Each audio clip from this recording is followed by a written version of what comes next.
안녕하세요. 오늘도 사연 튜브를 찾아주셔서 감사합니다. 오늘의 사연 시작하겠습니다. 안녕하세요. 전 이제 환갑을 바라보고 있는 중년 여성입니다.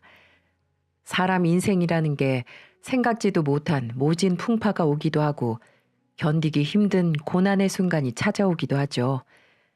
그럴 때마다 주저앉고 싶지만 그 모진 시간도 지나갈 거라 믿으며 또 한 걸음을 떼는 게 아니겠습니까? 저는 남편을 중매로 만났습니다. 멋대가리 없는 남자여도 호리호리한 키에 서글서글한 인상은 제법 남자다운 매력이 있었죠.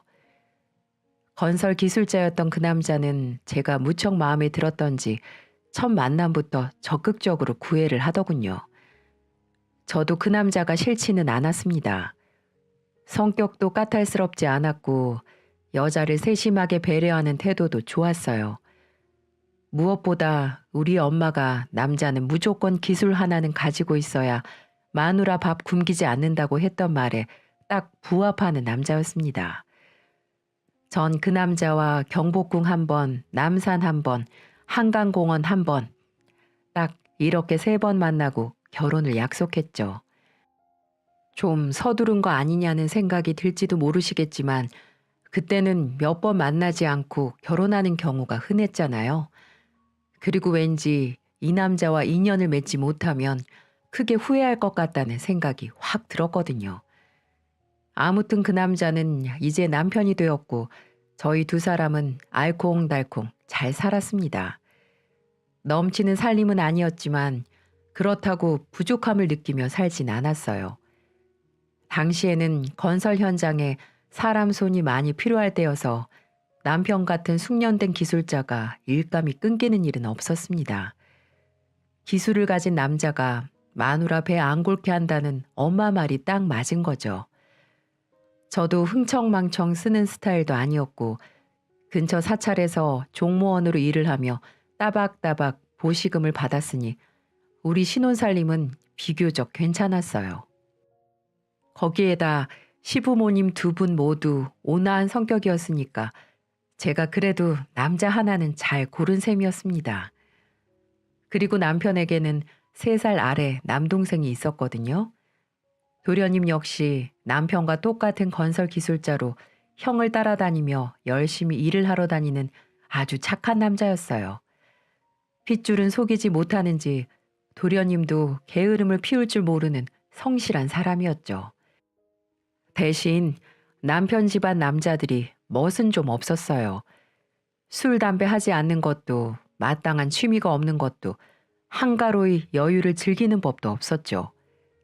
시어머니의 말에 의하면 시아버지도 똑같다고 하더라고요.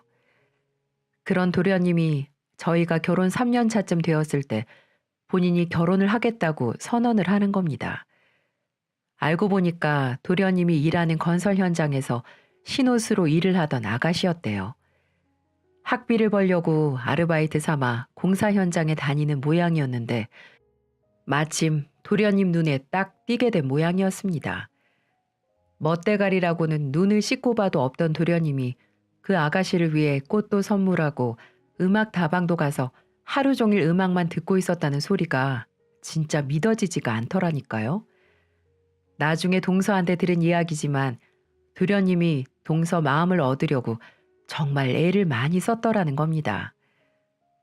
동서는 어린애처럼 키도 작고 여리여리한 스타일이었어요. 키는 155에 몸무게는 50 정도 돼 보였고 찰랑거리는 짧은 단발머리가 잘 어울리는 귀염상이었죠. 아마 도련님은 그런 동서가 이상형이었나 봅니다. 어쨌든 두 사람은 결혼에 골인을 했고 저도 뜻밖의 동서가 생겼죠.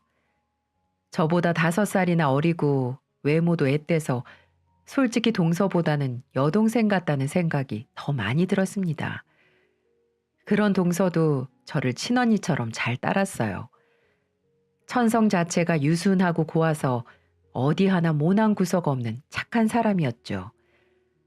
집안 형편이 어려워서 고등학교도 겨우 졸업했다고 하더군요. 그래도 환경 탓하지 않고 꿋꿋하게 헤쳐나가고 있던 거였습니다. 동서의 겉모습은 나약하기 그지없는데 속은 무척 단단한 사람이었습니다. 형님, 여자가 돼서 건설 현장에서 신호수나하고 너무 웃기죠? 뭐가 웃겨 동서.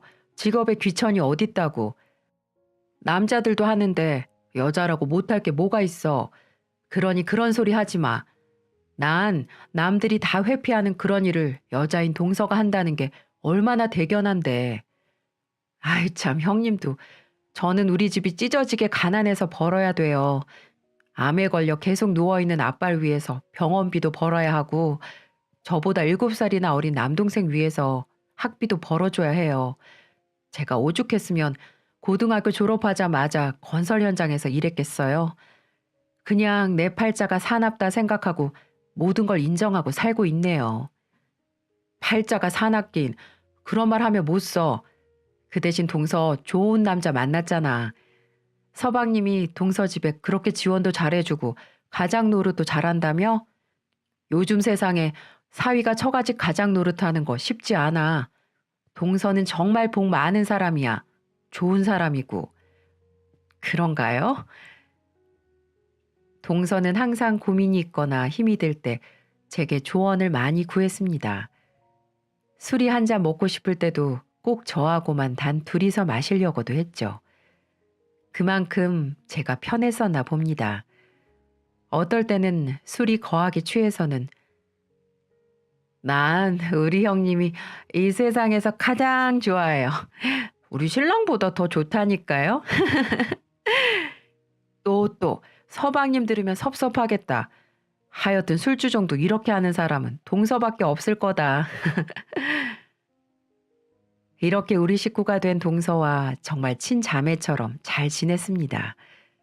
동서 고향이 가평이거든요. 남편과 서방님이 쉬는 날이면 우리 네 사람은 동서네 고향으로 놀러가서 잣도 따고 밤도 따고 즐겁게 지내다 오곤 했어요. 또 낚시를 좋아하는 남편은 서방님이랑 하루 종일 낚싯대랑 씨름을 하기도 했고요. 우리는 물 좋고 산 좋고 공기 좋은 곳에서 바람을 쐬러 가서 좋았고 동서는 그 핑계로 자기 친정 부모님을 만나서 좋았죠. 형님, 감사해요. 어? 뭐가 감사해? 형님이 아주버님한테 가평으로 놀러 가자고 하셨다면서요? 저 친정엄마 들여다보라고 일부러 그러신 거 알아요. 정말 감사합니다. 아닌데? 나 여기가 진짜 좋아서 놀러 오자고 한 건데? 동서가 괜한 오해를 했네. 그러면 일을 어쩌지? 동서가 자꾸 오해를 하니까 이제 가평 오자고도 말 못하겠는걸? 네? 아유, 형님도 참.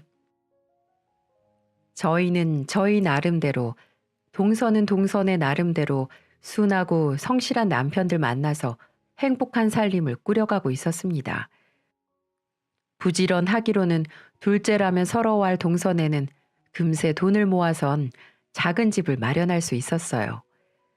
그날 우리를 집으로 초대해서는 너무 기뻐하던 동서의 얼굴이 아직도 생생하네요.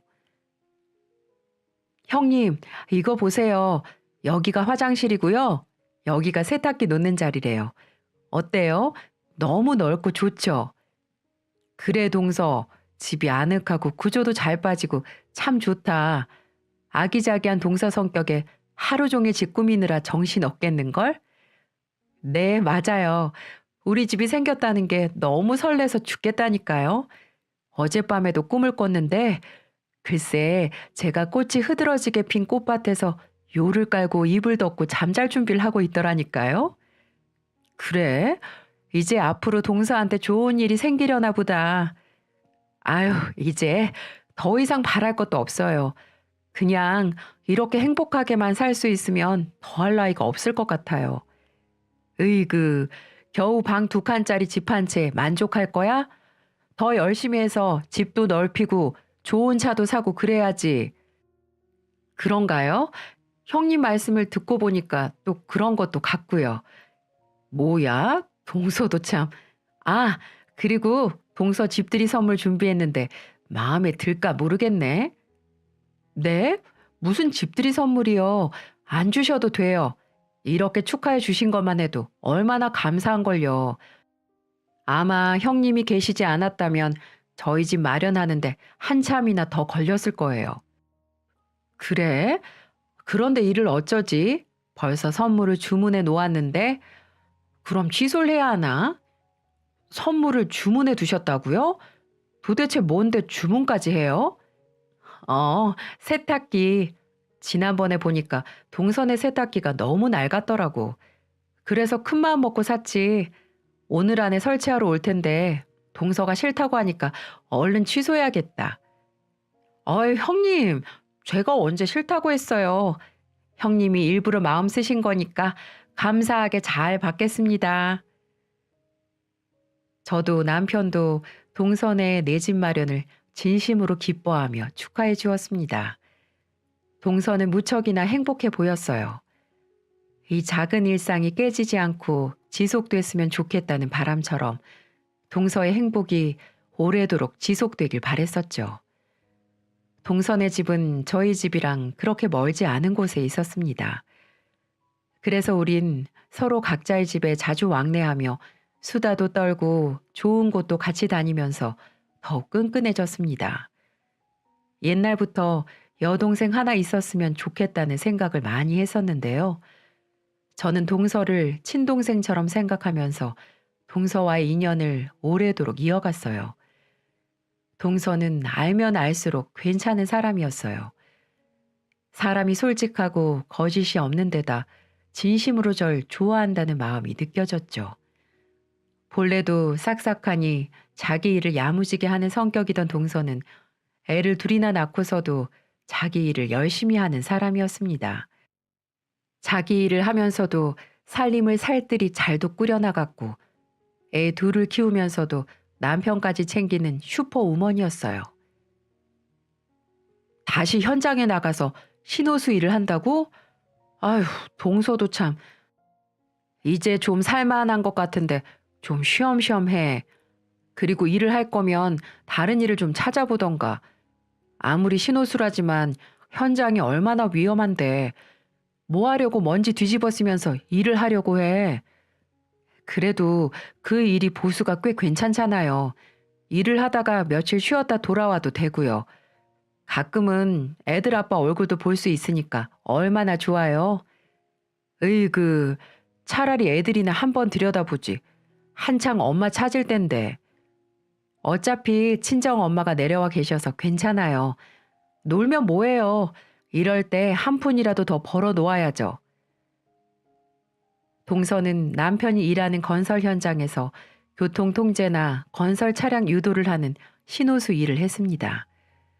했던 일이라서 필요할 때 가끔 나가서 하기도 좋았고 일당도 짭짤했으니까요. 하지만 아무래도 건설 현장이라는 곳이 늘 위험이 도사리는 곳이지 않습니까? 그래서 전 동서가 현장에 나가는 걸 탐탁지 않게 생각하고 있었어요.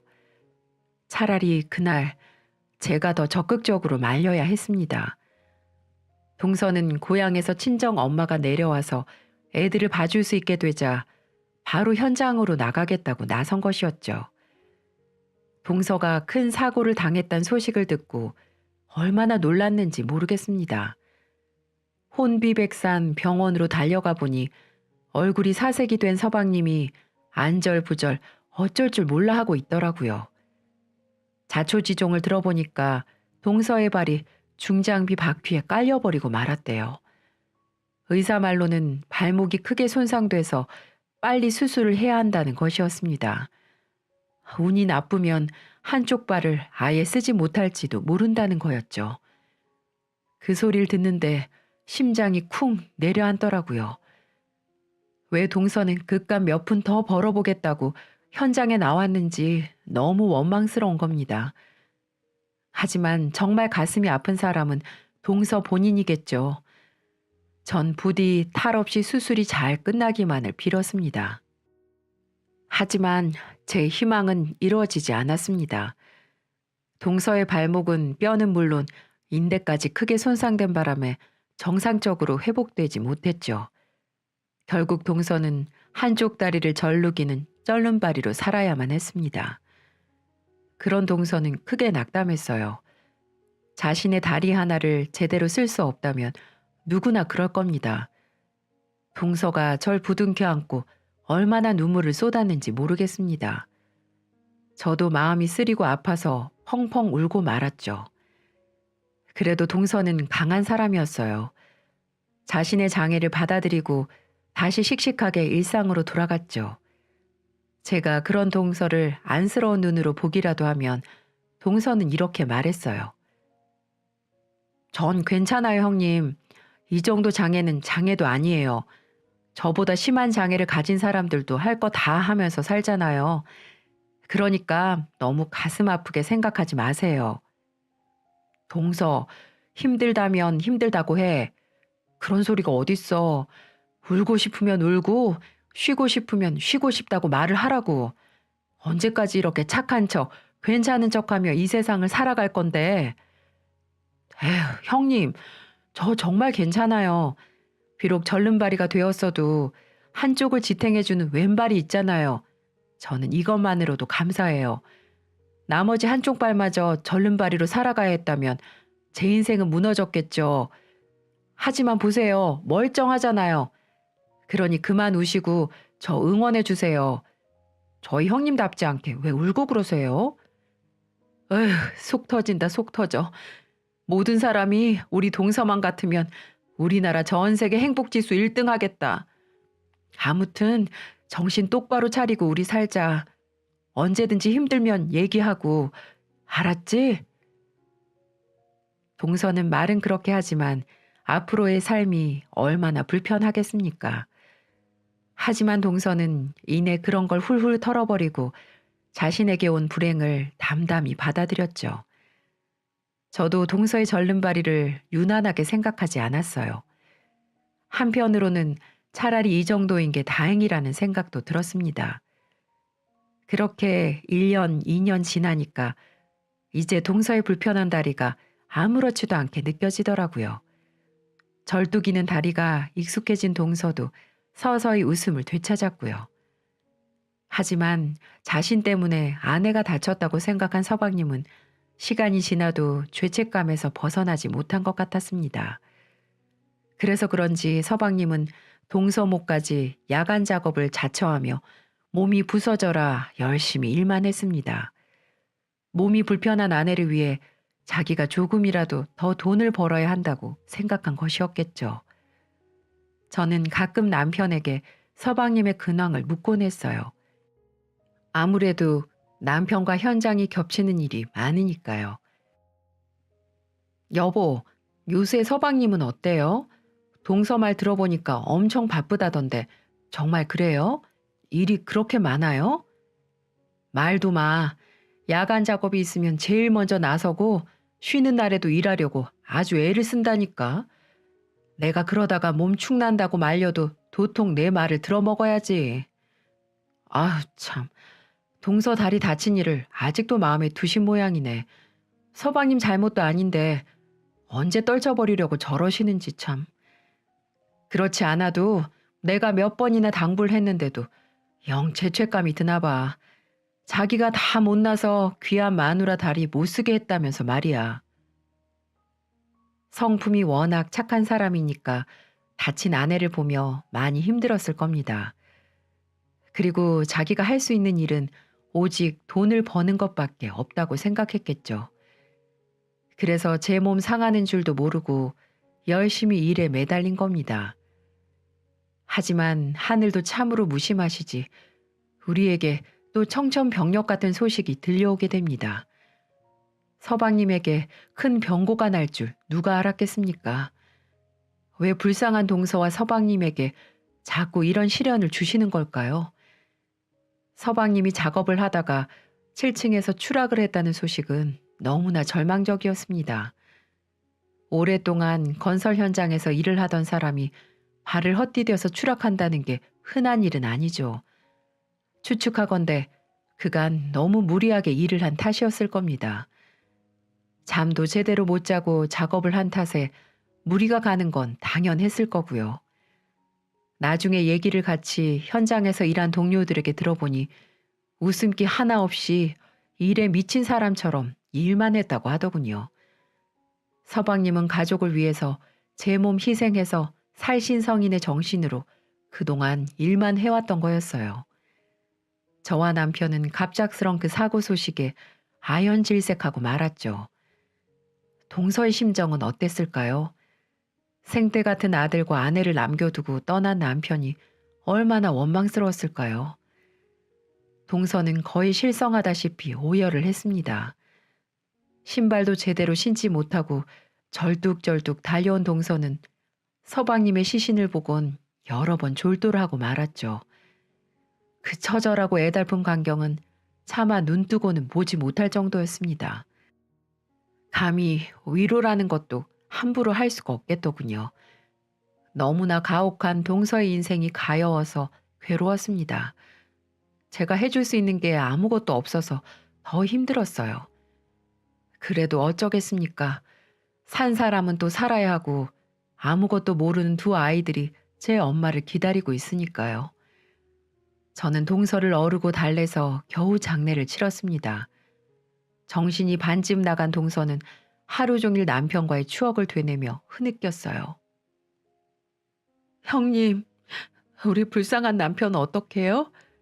다음 주가 생일이라서 좋은 운동화 한 켤레 사뒀는데 셋인 신어보지도 못하고 저승간 우리 남편 어떡해요? 동서, 정신 똑바로 차려야 해. 애들 봐서라도 기운 내야지. 서방님도 하늘에서 그걸 바랄 거야. 어? 나 그냥 우리 남편 따라가고 싶어요. 그 사람 없는 세상 살아서 뭐해요? 저 그냥 그 사람 외롭지 않게 함께 갈래요. 무슨 그런 소리를 해. 동서, 그럼 못 써. 애들 앞에 두고 절대 그런 생각하지 마. 그렇게 말을 했지만 남편 없이 어린 자식 둘을 키우는 일이 얼마나 고달프고 험난하겠습니까? 무엇보다도 평생 곁에 있을 줄 알았던 반려자가 이렇게 허망하게 세상을 떠났으니 그 허탈감은 또 얼마나 클까요? 동서의 슬픔은 짐작하기도 어려울 만큼 크고 아팠을 겁니다. 저는 그런 동서가 흔들리지 않도록 꽉 붙들고 있었어요. 제발 아이들만 보라고 호소하면서 동서의 슬픔이 가시기를 기다렸습니다. 서방님 장례를 치르고 난 뒤에도 꼬박 몇 달 동안은 동서 곁에만 있었습니다. 밥도 챙기고 집안일도 도우면서 동서가 하루빨리 제자리로 돌아오길 기다렸죠. 그나마 다행이랄까요? 도저히 정신을 차리지 못할 것 같던 동서가 조금씩 마음을 추스르기 시작했습니다. 무심히 아이들을 보던 눈빛도 많이 맑아졌고 겨우 뜨던 밥숟갈도 이젠 스스로 음식을 만들어 먹을 정도로 좋아졌어요. 형님, 정말 고마워요. 형님한테 이 은혜를 어떻게 갚아야 할지 잘 모르겠네요. 형님 아니었다면 저 정말 너무 힘들어서 견디지 못했을 것 같아요. 은혜는 무슨 은혜? 동서가 얼마나 아프고 힘들었겠어. 난 그저 동서 옆에만 있었는데 뭘. 형님, 저 이제 힘을 좀 내볼게요. 인사도 하지 않고 떠나버린 남편이 너무나 미우면서도 그립지만 그래도 애들 얼굴 보면서 살아볼게요. 그래, 잘 생각했어. 아무렴 그래야지. 이제 동서 스스로를 돌보면서 살아야 해. 알았지? 네, 형님. 그렇게 할게요. 전 그런 동서의 말에 겨우 안도할 수 있었습니다. 그리고 고마웠어요. 절름발이가 되고 남편을 잃은 불행에서도 꿋꿋하게 일어선 동서가 정말 감사했습니다. 이젠 친동생 같은 동서를 자주 들여다보며 힘이 되어주고 버팀목이 되어주어야겠다고 생각했죠. 하지만 이를 악물고 간신히 버티고 있는 동서에게 또 한 번 혹독한 시련이 찾아왔습니다. 어느 날 동서한테 전화가 걸려오더군요. 무심코 전화를 받았는데 동서가 흐느끼고 있는 게 아니겠어요? 아니 동서, 왜 그래? 무슨 일 있었어? 형님, 저 이제 어쩌면 좋아요?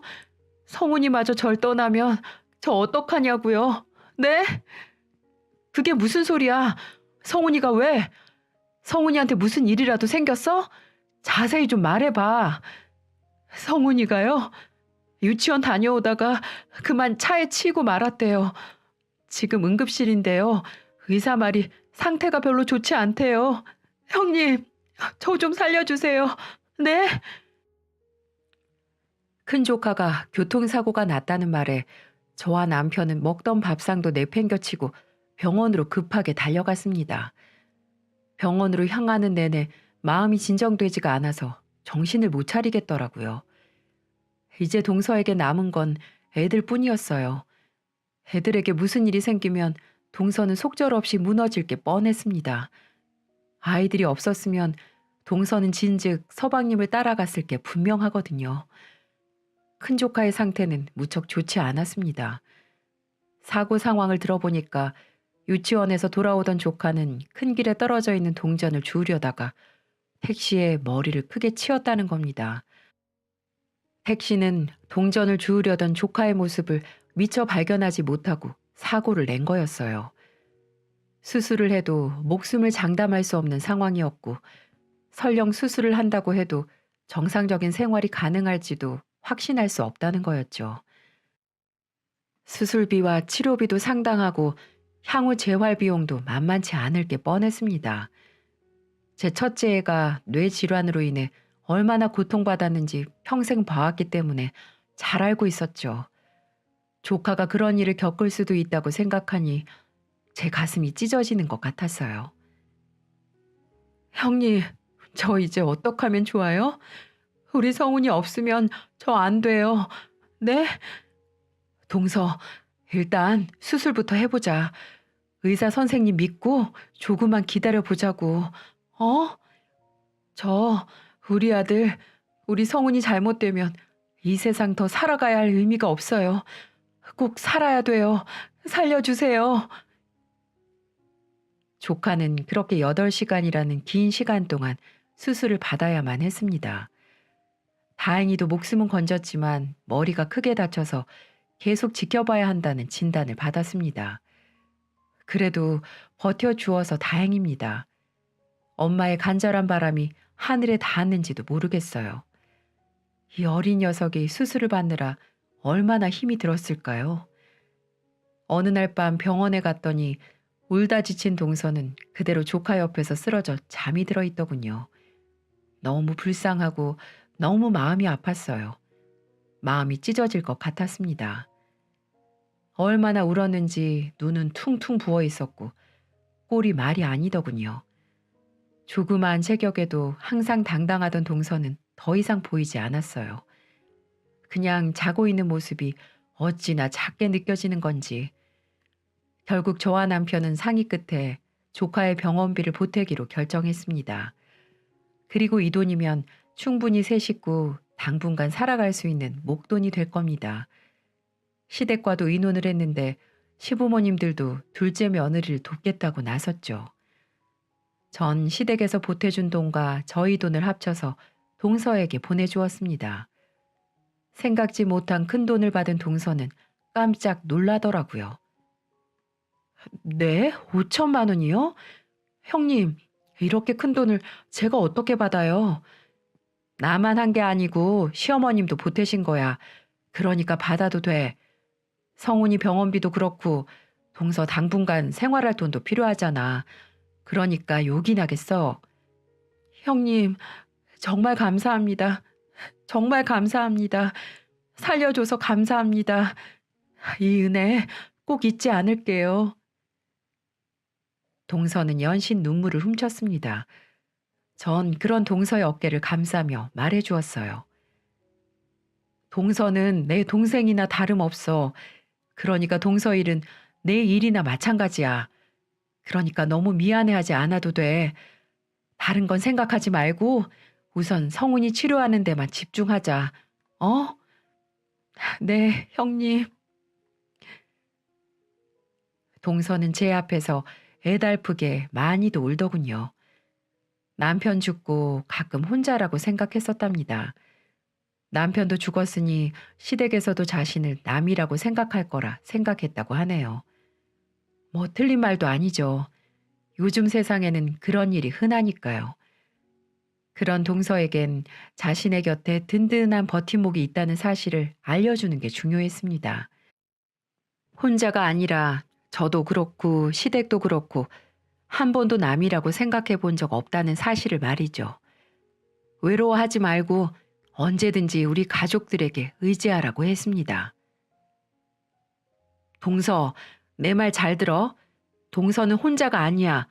내가 무슨 일이 있어도 동서 옆에 있을게. 시어머니도 동서를 얼마나 아끼고 생각하시는데 그런 나약한 소리 마라. 하지만 만약 머리를 크게 다친 조카가 회복이 되질 않는다면 정말 큰일이었습니다. 남편이 없는 동서에겐 너무나 큰 시련이나 다름없었죠. 뇌병변으로 신체 활동이 부자연스러운 우리 큰애가 생각나더라고요. 아이와 함께 식당에라도 들어가면 쫓겨나기가 일쑤였고 우그러진 아이의 표정을 본 사람들은 인상을 찌푸렸습니다. 세상에 그런 편견은 무척 힘이 들었지만 더 힘이 드는 건 아픈 손가락인 자식이 불쑥 내 곁을 떠나버릴지도 모른다는 불안감이었죠. 우리 조카에게 그런 일이 생긴다는 건 제게도 큰 아픔이었습니다. 저는 부처님께 기도하고 또 기도했어요. 제발 우리 조카만큼은 두 팔 두 다리 쫙 펴고 다닐 수 있게 해달라고 빌었죠. 그런 제 정성이 통했을까요? 다행히 조카는 치료와 재활을 통해 빠르게 회복을 했고 우려했던 후유증 없이 잘 퇴원할 수 있었습니다. 조카가 퇴원하는 날 저와 동서는 덩실덩실 춤을 추고 싶은 심정이었어요. 의사 선생님도 거의 기적에 가까운 일이라고 말씀하셨어요. 이게 다 형님 덕분이에요. 정말 고맙습니다. 거봐, 우리 사랑스런 큰 조카 일어날 거라고 했지? 우리 성훈이 동서랑 서방님 닮아서 씩씩한 아이야. 아, 너무 좋다. 너무 좋아서 내가 춤이라도 추고 싶은걸? 제가 이 은혜 잊지 않고 꼭 갚을게요, 형님. 은혜는 무슨 은혜? 나는 동서가 잘 사는 모습만 보여줘도 행복할 것 같은데. 동서에게 제발 더 이상의 아픔은 없길 바랬습니다. 그동안 쭉 이어져 온 동서의 불행이 이것으로 끝이었으면 좋겠다고 생각했습니다. 시간이 약이라고 했던가요? 동서는 조금씩 기운을 차리면서 아이들을 키웠습니다. 그리고 자신의 운명을 원망하지 않고 주어진 일에 최선을 다했습니다. 저도 그런 동서에게 의지할 수 있는 형님이자 좋은 언니가 되기 위해 노력을 했고요. 우리 두 사람은 서로의 존재에 안심하며 20년을 흘려보냈습니다. 그 사이 훌쩍 큰 조카들은 각각 자기의 일을 찾아 훌륭히 성장을 했어요. 작은 조카는 큰 레스토랑의 셰프가 되었고 머리를 크게 다쳤던 큰 조카는 어렵게 119 소방대원이 되어서 남다른 사명감으로 대한민국 시민들을 지켜주고 있었습니다. 동서가 남편 복은 없어도 자식 복은 있는 모양이에요. 장성한 조카들을 보고 있자면 세월이 참 무상하다는 생각도 들었고요. 그 어둡던 터널을 잘 헤쳐나온 동서에게도 고맙고 기특하다는 생각이 들었습니다. 조카들은 아직도 저를 자주 찾으면서 살갑게 굴어요. 다 큰 녀석들이 어울리지 않는 애교를 부릴 때면 저도 기분이 좋아지곤 합니다. 그런 녀석들을 가만히 보고 있자면 그간의 힘든 일도 눈 녹듯 없던 일이 되어버립니다.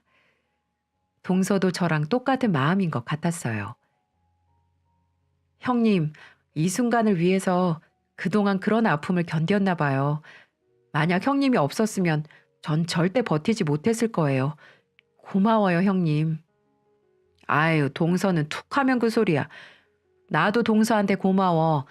이렇게 오래도록 내 옆에서 친구도 돼주고 동생도 돼줘서 말이야. 아니에요, 형님. 제가 언젠가는 형님에게 진 신세 꼭 갚을 거예요. 두고 보세요. 얼씨구, 신세는 매년 담가주는 김치만으로도 충분히 갚고 있잖아. 올해는 내가 담글 테니까 동서는 가만히 있어야 한다. 네? 그건 안 되죠. 형님이 담근 김치는 우리 애들도 잘 먹지 않는데요. 그러니까 올해도 제가 담글 테니까 제발 참아주세요. 뭐야? 우리 두 사람은 형님과 동서지간을 넘어서 둘도 없는 단짝이나 다름없었습니다. 무슨 일이 있어도 서로 힘이 돼줄 것 같다는 믿음 같은 게 있었다랄까요? 그리고 동서는 그 믿음을 제게 증명해 주었습니다. 저희에게 이 세상에서 가장 큰 선물을 주었거든요. 환갑이 다 되어가는 남편은 여전히 공사 현장에 나가 열심히 일을 했습니다. 그런데 나이가 들어서인지 영 기운이 없어 보이고 식사도 잘 하지 못하는 거예요. 걱정이 된 저는 남편에게 은퇴를 권유했습니다. 여보, 이제 힘든 일 그만하고 좀 쉬는 게 어때요? 당신 나이도 있는데 젊을 때처럼 일을 하려고만 하면 어떡해요? 그래도 내가 좀 더 일을 해야 우리 정근이가 편해지지. 걱정하지 마. 아직 10년은 너끈히 일할 수 있으니까. 남편의 그 말에 말문이 막히더라고요. 불편한 몸을 가진 아들이 눈에 밟힌 모양이에요. 우리 아들은 아주 오래전부터 이 사회의 구성원이 되기 위해 준비를 하고 있었지만 아무래도 쉬운 일은 아니었습니다. 그 모습이 남편의 마음을 무겁게 만들었겠죠. 남편의 그런 마음에 동감이 되었기 때문에 저도 더 이상 남편에게 해줄 말이 없었습니다. 그런 남편이 현장에서 쓰러졌다는 소식은 제 가슴을 철렁하게 만들었습니다. 자재를 정리하다가 이유 없이 의식을 잃었다는데 전 너무 무리를 한 남편의 피로가 쌓인 거라고 생각을 했죠. 응급실에선 정밀 검사를 권유했고 정밀 검사 후 남편의 간에 암세포가 자라고 있다는 걸 알게 되었습니다. 남편은 간암 3기를 진단받았다고 했어요. 의사 선생님 말로는 항암으로는 한계가 있고 혈관도 많이 망가져서 간 이식 수술이 가장 좋은 방법이라고 말씀해 주셨죠. 전 조금의 망설임도 없이 제가 간을 내어주겠다고 말했습니다. 하지만 검사 끝에 제 간은 이식하기에 적합하지 않다는 결과가 나왔어요. 아들 역시 뇌병변의 지병 때문에 어렵다는 진단이 내려졌습니다. 남편에게 내려진 그 진단이 마치 사형 선고처럼 들리더군요. 그동안 아픈 자식과 가정을 위해 최선을 다해온 남편입니다. 쉬고 싶어도 쉴 수 없는 남편에게 간암이라는 병이 찾아올 줄은 꿈에도 몰랐어요. 본인 몸이 고되고 힘들 때마다 혼자 술을 먹긴 했지만 알코올 중독 수준은 아니었어요. 세상 참 야속하단 생각이 들더군요. 성실하고 착하게 산 사람들에게만 자꾸 불행이 닥치는 것만 같아서 안타까웠습니다. 그렇게 상심하고 있을 때쯤 동서가 얘기를 들었나 봅니다. 놀란 목소리로 제게 전화를 했더군요. 네? 아주버님이 암이라고요? 간암이요? 3기라는데 일단은 항암 치료로 버티고 있어. 아니 형님, 그걸 왜 저한테 말씀 안 하시고 어머님한테 듣게 만드셨어요? 좋은 일도 아닌데 말해서 뭐해. 그냥 때 봐서 말해주려고 한 거지. 병원이 어디예요? 제가 아주버님 찾아뵐게요.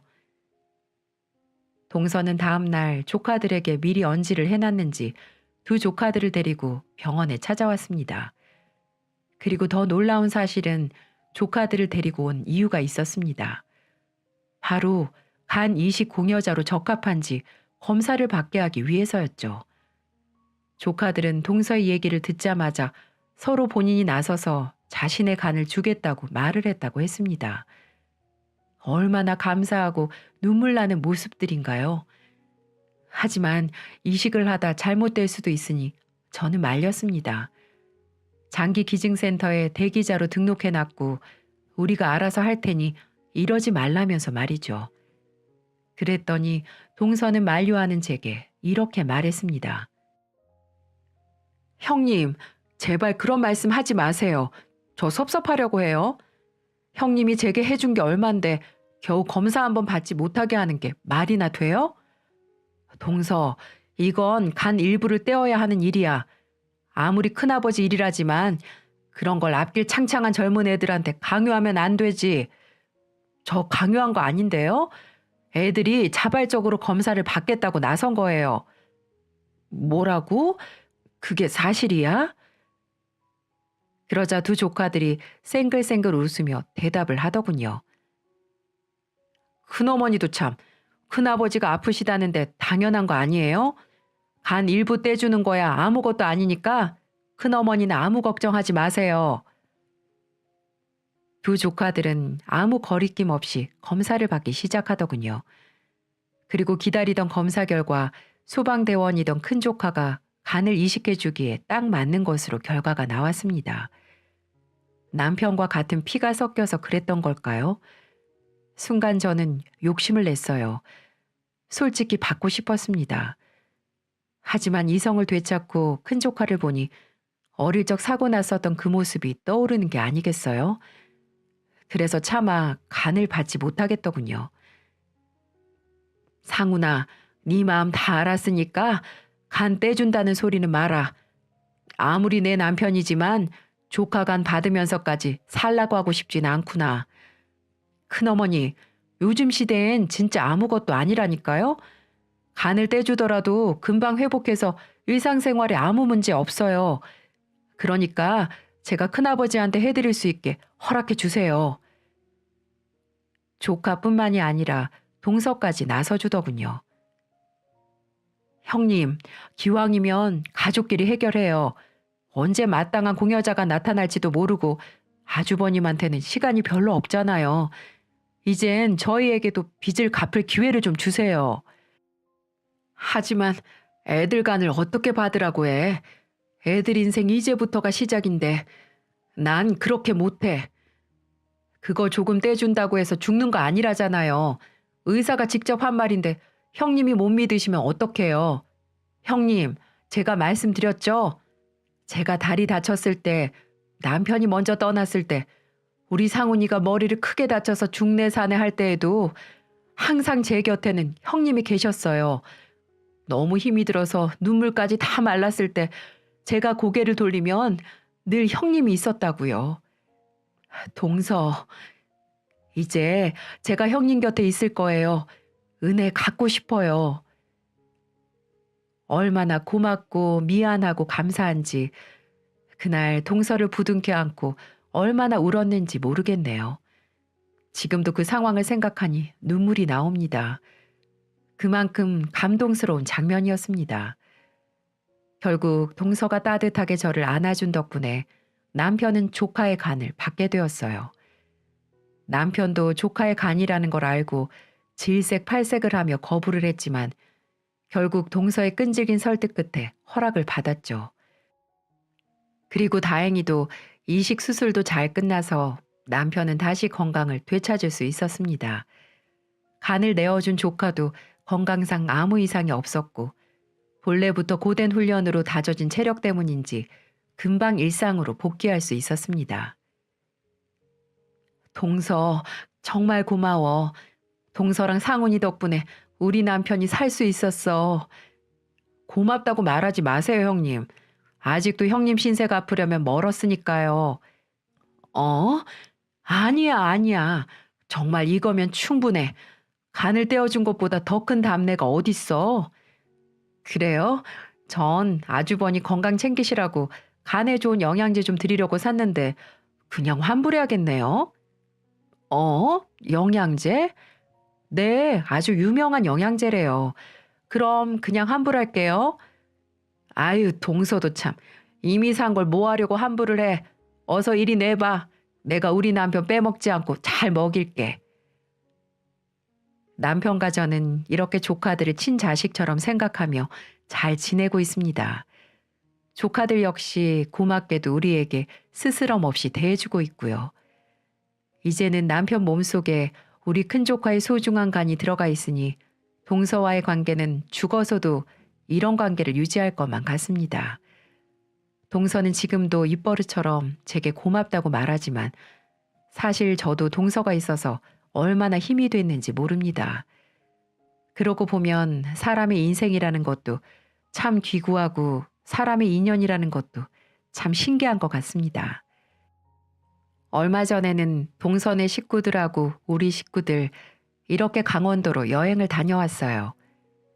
아직 날이 차갑긴 했지만 모두들 모여서 바베큐 파티도 하고 옹기종기 모여 웃고 떠들고 하니 얼마나 따뜻했는지 몰라요. 바로 이게 단란한 가족의 모습이 아닐까 싶었습니다. 그래서 저는 지금 너무 행복합니다. 이제 제 이야기를 마치려고 합니다. 다들 어떻게 들으셨나요? 요즘처럼 힘든 시국에 자신의 가족들을 한번 생각하시라는 마음으로 제 가족들 얘기 한번 꺼내봤는데 다들 잘 들으셨는지 모르겠네요. 불행의 씨앗은 언젠가는 희망으로 싹틀 수 있다는 거, 이걸 말씀드리고 싶었습니다. 아마 여러분들에게도 힘든 순간이 찾아올지도 모릅니다. 하지만 그 순간 너무 좌절하지 말고 꿋꿋하게 버텨보시라고 말씀드리고 싶네요. 끝까지 함께 들어주셔서 감사합니다.